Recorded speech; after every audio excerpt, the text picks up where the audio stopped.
Despite tremendous efforts to absolutely deny it, particularly by ANCOMs and anarchists, the Kurds in Syria, the YPG, can now no longer deny the fact that they are directly and absolutely a tool of U.S. imperialism. The Kurds inside of Syria have now declared that if any Syrian government forces come into an area where they are, the country Syria, they will attack them.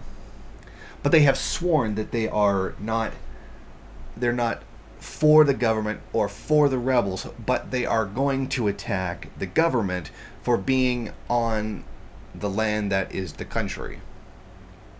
I mean, I've gone into this in the past about what the YPG has been doing. It has been taking money from the U.S. It has been ethnically cleansing neighborhoods and taking them over. The information is there. If you Google it, you can find it. I mean, a lot of people like to just deny that it's happening, but it is there. You can find the information if you look for it. And all of this, and I mean, I mentioned this last year, possibly even further back, that this was happening, and then I was just denounced for it. Oh, you're lying. The Kurds are the only real side in this conflict. And that it comes down to a lot of how those of the anarchist persuasion end up supporting imperialism as a result, because they they quote don't like any side. They can't understand primary and secondary contradiction, or they just don't want to follow it. And then they end up doing something like this. They don't understand that the Syria is being invaded by NATO, and that not NATO, the United States, and that the Kurds are helping them do it by helping carve up the Syrian territory in order to take territory away from the Syrian government in a deliberate effort to weaken it so that the possibility of collapse can be increased. As the FSA, the terrorists inside of Syria that are backed by the United States, Israel, and Saudi Arabia, are failing, and the government offensive, particularly with the help of Russia, are just being slaughtered. They're losing. They're being overrun. As they're losing, the U.S. is using the Kurds to step in and carve up that territory to try to destabilize, to take as much territory away from the Syrian government as possible. The Kurds are allowing themselves to be used as tools of imperialism. I'm sure they know it.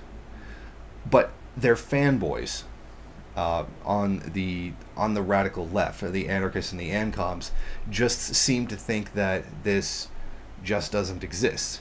This isn't happening. It's very much is happening. It's right there before our eyes to see, and people just don't want to see it. And I've said this even over a year ago. And now people are coming around. They're starting to acknowledge what the Kurds are actually doing. I mean, we're not there yet where people are really fully willing to accept what's happening, but they are there. You know, I said something similar about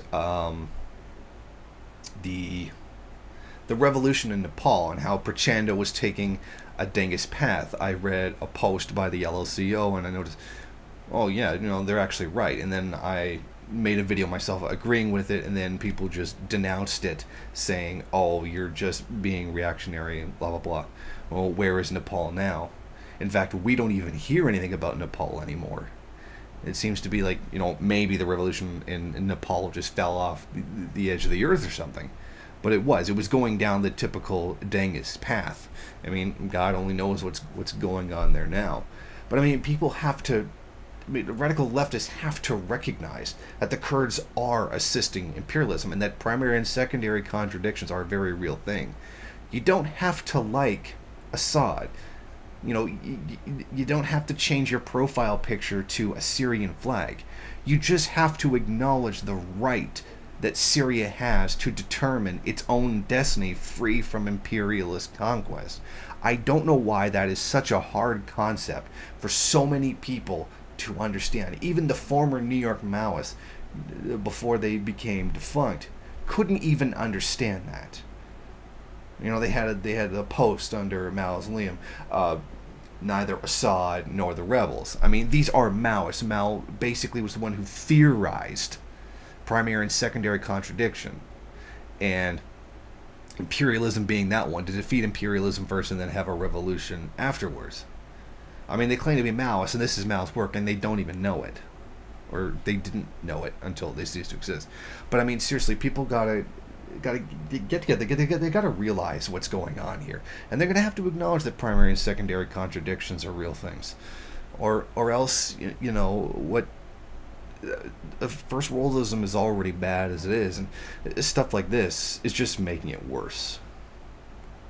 Thank you for watching. If you like this program, then please head over to my Patreon page and set up a monthly donation. It's your donations that keep this program running. Also, if you would like, please rate, comment, subscribe, and share in various social media.